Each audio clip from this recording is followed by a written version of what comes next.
internationale. Eh bien, nous allons commencer cette troisième partie avec vous, Jean-David.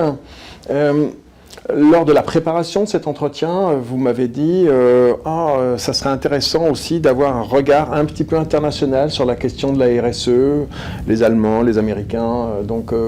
Qu'est-ce que vous pouvez nous donner comme regard de ces enjeux-là en France et ailleurs ? Alors déjà, peut-être avant de passer juste sur les enjeux, je pense qu'il a un côté logiciel, il n'y a pas de module qui gère le côté RSE, ESG. Donc il n'y a pas de module existant, parce qu'en réalité, on l'a un peu déjà évoqué dans les parties précédentes. Je vais préciser pour l'audience, soyons clairs. Une des questions, effectivement, qui revient tout le temps, c'est est-ce que les éditeurs de logiciels ont un module logiciel pour répondre aux risques RSE ou aux risques RSE? Et donc, c'est vrai que je pourrais poser d'abord cette question. Est-ce qu'il existe un module logiciel pour répondre à ça? Et quelles sont les différentes tendances que vous voyez en Europe? Donc j'avais anticipé votre question.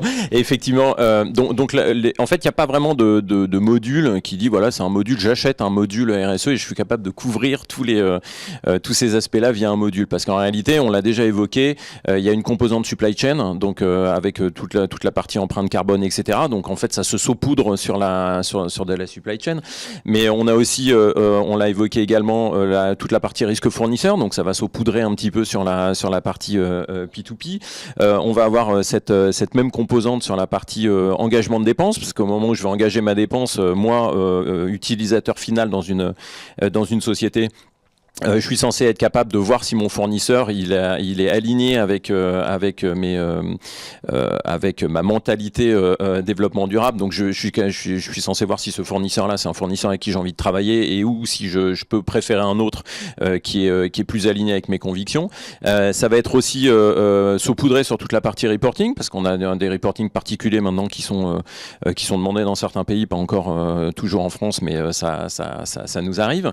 Et puis après c'est saupoudré aussi sur la partie comptabilité, comme on a vu tout à l'heure, et trésorerie, puisque on est censé pouvoir, aider les fournisseurs dans cette démarche-là. Donc il n'y a pas vraiment de module dédié, puisque en fait ça impacte un petit peu toute la chaîne, toute la supply chain étendue, j'allais dire, qu'il soit pure supply chain ou bien toute la partie engagement et même la partie trésorerie. Donc il n'y a pas vraiment de module dédié. Maintenant, et si on se focalise plus sur la partie européenne de la chose, donc on a des directives européennes qui sont censées arriver, qui sont repoussées en permanence, mais on a certains pays qui ont déjà anticipé ces directives européennes, dont l'Allemagne. Donc effectivement, on a côté éditeur, on a adapté un certain nombre de nos modules pour s'aligner sur le besoin allemand, tout simplement. Et notamment, on a par exemple sur la partie risque, ils ont leur fameux Supply Chain Act, et sur la partie risque, on a adapté un outil qui était un outil de gestion de risque à un contexte purement allemand. Donc maintenant, c'est assez, pour l'instant, c'est pas très homogène, parce que si on regarde les chiffres, en gros, il y a 47% des sociétés qui ont intégré une partie ou tout ou partie des avantages RSE. Donc en fait, ça veut dire que il y en a d'autres qui attendent de voir ou qui n'ont pas encore forcément le cash pour le faire, parce qu'on sort quand même d'une crise. Et puis bon, tout ça coûte de l'argent. On est en train de parler d'outils. Malheureusement, Coupa n'est pas gratuit. donc voilà. Donc c'est Donc ça fait partie des choses qui sont assez inhomogènes pour le moment. Tout le monde sait qu'on va devoir y aller de façon par conviction ou par obligation, mais il y a certains marchés qui pour des raisons d'image et de choses comme ça sont plus matures que d'autres, et notamment certains pays également, genre l'Allemagne, où il y a carrément des pénalités en pourcentage de chiffre d'affaires qui sont appliquées en cas de non suivi de ce type de règles. Donc pour l'instant, c'est relativement inhomogène, et effectivement, côté logiciel, il n'y a pas vraiment d'offres. Il y a plus une adaptation du panel d'offres existantes à ces critères-là, plutôt que de la création d'un module dédié à ce genre de préoccupations. Ouais, c'est là où on va retrouver la question de la maturité dont parlait Raphaël. Audrey, comment est-ce qu'une solution de place de marché répond à ce type de problématique si vous avez une direction des achats ou une direction générale dans une PME qui vous dit je veux pouvoir être RSE compliant? Oui, alors la RSE fait partie, s'inscrit dans notre démarche et dans la roadmap de notre groupe depuis plusieurs années. On en a fait d'ailleurs un slogan, donc connecter les entreprises pour une économie durable. Et on a une équipe, un pôle RSE qui travaille sur ces sujets depuis plusieurs années. On est labellisé aussi EcoVadis Orange Argent, mais plus concrètement, d'un point de vue responsabilité sociétale, en France par exemple, on ne travaille qu'avec des fournisseurs français ou établis en France. Nous signons un code de conduite et un contrat avec 100% de ces fournisseurs. On a ajouté sur la place de marché des filtres qui permettent de n'afficher que les produits qui ont des labels RSE par exemple. Et également, nous transmettons les données aux clients qui le souhaitent, à savoir par exemple le nombre de produits achetés qui seraient labellisés par exemple. Sur la partie environnementale, alors c'est aussi une partie un petit peu réglementaire, la digitalisation des factures, qui devrait être obligatoire dans les prochaines années, permet de réduire la consommation aussi de papier et donc d'encre, de consommables. D'un point de vue transport, chez Unite, nous n'avons pas d'entrepôt, donc ça réduit aussi le nombre de livraisons et l'impact environnemental. Après, c'est vrai qu'aujourd'hui, nous avons encore du travail à faire et c'est pour ça que nous avons des équipes qui s'occupent, qui travaillent sur ces sujets. Et nous sommes en recherche de solutions actuellement pour afficher l'impact, l'empreinte carbone sur les produits, sur la place de marché. Aurélien, de votre côté, je ne sais pas, est-ce qu'on peut gratter un peu? C'est-à-dire, on a la démarche RSE d'un côté, le digital achat, mais finalement, est-ce que c'est vraiment compatible? Est-ce que c'est, comme le disait tout à l'heure Jean-David, c'est pas un module? Finalement, quand vous le dites, Jean-David, avec beaucoup de vérité, comme d'habitude, on se dit, ça va être que du travail pour les directions des achats, ou au-delà d'ailleurs, les directions de développement durable, la direction de l'entreprise peut-être d'ailleurs, pour commencer. Quel est votre regard J'adore cette question. Elle amène une réflexion plus en profondeur. Alors certes, il n'y a pas de module dédié RSE dans les solutions, mais il est indéniable aujourd'hui que les solutions IHA permettent de récupérer et d'exploiter ces données RSE et carbonation. Que ce soit via des questionnaires dématérialisés envoyés aux fournisseurs pour collecter ces données et les exploiter, et ça les progiciels du marché mais aussi des solutions plus light le permettent, que ce soit les outils d'aide au sourcing pour identifier les acteurs du territoire ou relevant de l'ESS et l'insertion par l'emploi, ou encore pour récupérer la note EcoVadis pour ne pas les citer, nouvelle licorne française soit dit en passant. Donc l'agrégation, la disponibilité de ces informations encore une fois, mais d'un autre côté, et je pose la question aussi aux éditeurs, de là à dire que les solutions digitales sont numériquement responsables, là il y a deux mondes. Donc certes, on peut contribuer à la démarche à RSE, achat responsable de l'entreprise grâce aux solutions IHA, mais je pense que les éditeurs pourraient aussi agir à leur niveau, potentiellement, d'autant plus quand on voit l'impact du numérique dans notre monde actuellement. Une question au débeauté, vraiment au débeauté quand même. On voit toutes ces démarches RSE, ou ESG, mais est-ce que finalement ça ne dépend pas, on entend parler EcoVadis, on entend parler les labels, etc. Donc on a toute une partie d'affichage possible avec des tiers qui font des labels. Mais est-ce qu'une direction des achats, une direction d'entreprise peut se satisfaire d'avoir une note EcoVadis ?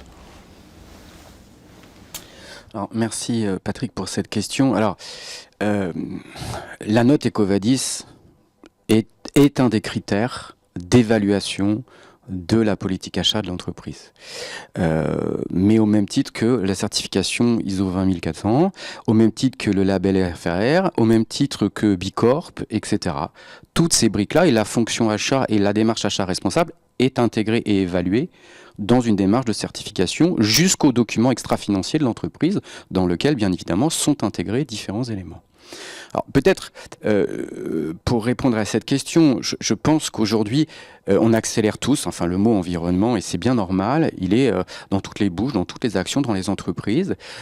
C'est pas simple pour l'acheteur de décliner une politique achat responsable sur chacune des familles, parce que je le rappelle, quand on parle d'RSE, on parle d'environnement, mais aussi de social. Et que derrière, on a un écosystème, j'en reviens toujours là, un écosystème fournisseur qui doit être adapté en fonction des différentes typologies d'achat. Quand vous achetez de l'énergie, du transport, des matières premières, de l'IT, du marketcom par exemple, ce n'est pas le même écosystème qu'on a derrière. Et le niveau de maturité n'est pas le même. Moi, je le saisis bien, mais alors, je trouve qu'il y a un contraste. Enfin, je ne sais pas si vous le partagez, mais je trouve, d'ailleurs, si tu veux rebondir après, ce sera avec plaisir. Je trouve qu'il y a un contraste entre les investissements en recherche économique, en compétition, en intelligence. Quand il s'agit de vendre, ça fait du décarbonation, ça fait des chiffres, ça fait... Enfin, visiblement, il y a de l'argent, et quand c'est dans les achats, on a l'impression qu'il faut qu'on se débrouille avec nos deux mains. Alors, le sujet, Patrick, le sujet, c'est, enfin, une entreprise, elle vend, elle produit et donc elle achète. Bon, mais il faut avoir des clients, il faut avoir des produits, etc. Donc, oui, on arrive un peu après. C'est sûr qu'un argument commercial dit que votre produit est éco-responsable, etc. Oui, c'est un argument commercial. Par contre, il faut qu'il soit dans les faits, au travers de la production.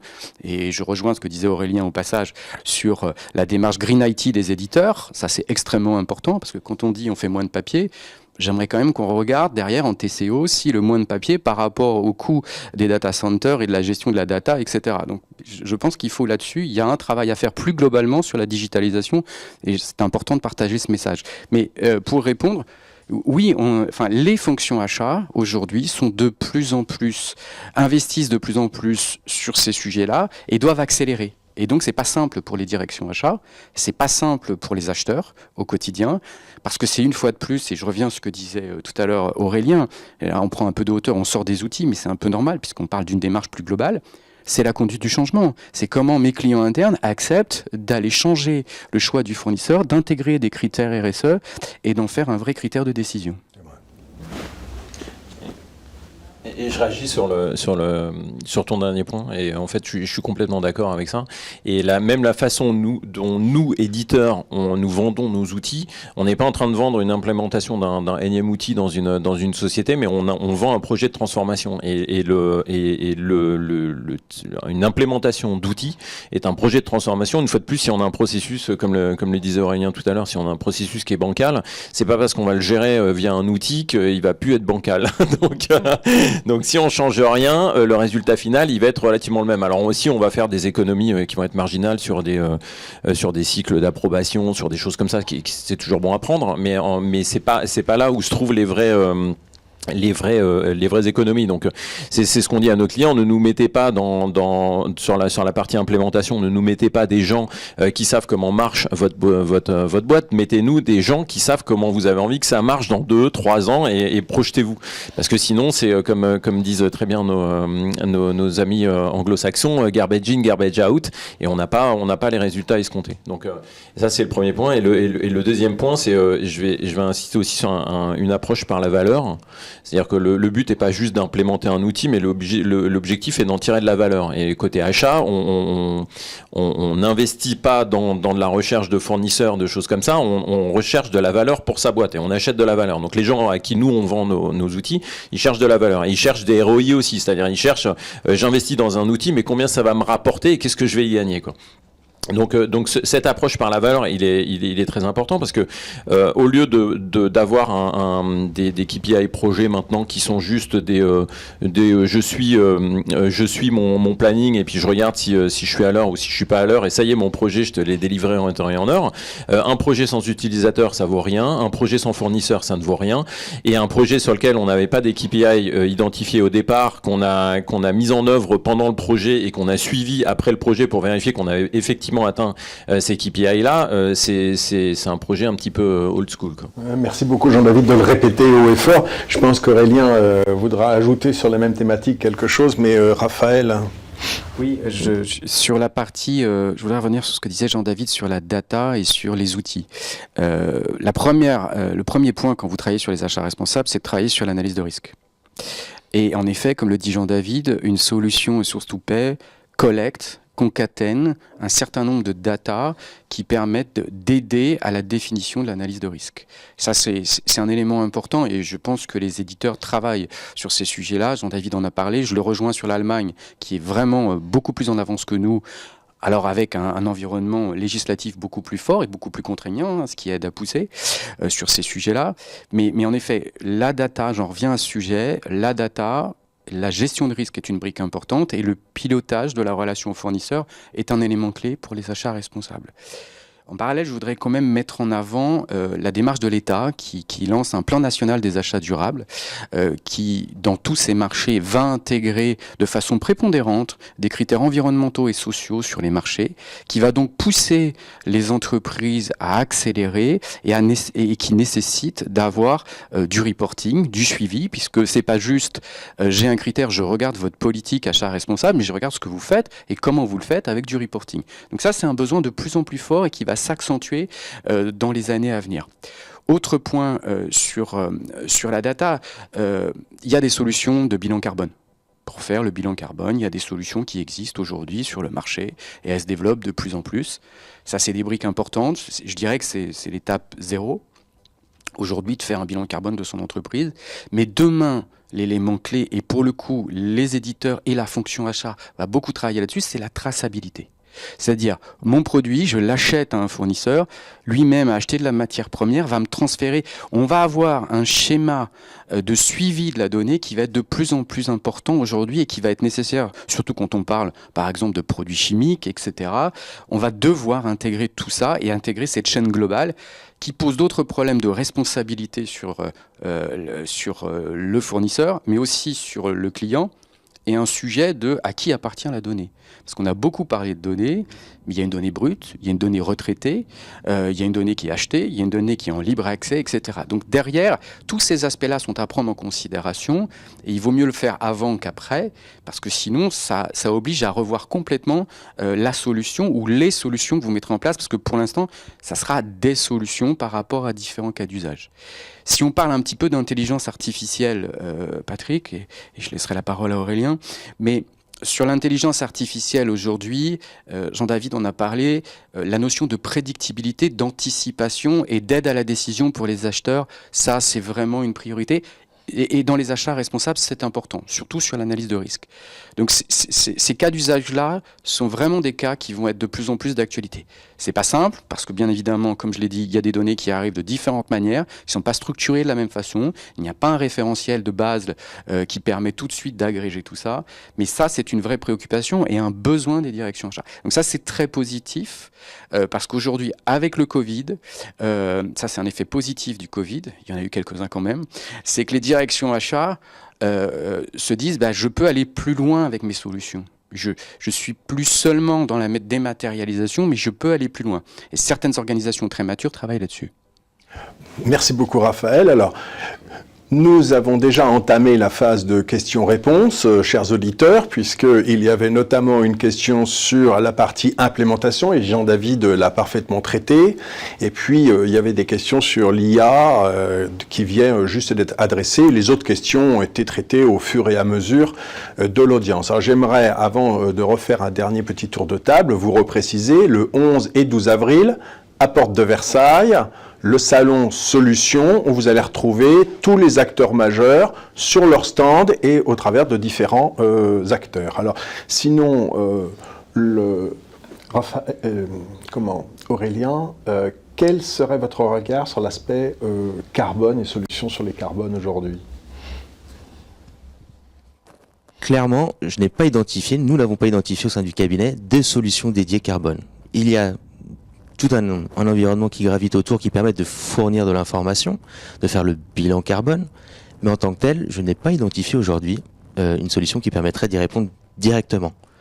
D'une manière indirecte, via ce qu'on évoquait tout à l'heure, via la collecte d'informations sur les questionnaires dématérialisés envoyés aux fournisseurs, qui peuvent d'ailleurs s'appuyer sur les recommandations de l'ADEME dans le cadre des plans de transformation sectoriels, sur la partie carbone en particulier, vont permettre d'alimenter cette démarche. D'accord. Je pense que nous allons terminer là. Donc, je vais repréciser les dates. C'est le 11 et 12 octobre, puisque j'ai dit le mois d'avril. On ne sait pas pourquoi. Allez savoir, parce que c'est l'envie d'avoir le printemps. Donc, merci beaucoup pour votre attention et à vous retrouver, Porte de Versailles, les 11 et 12 avril. Merci.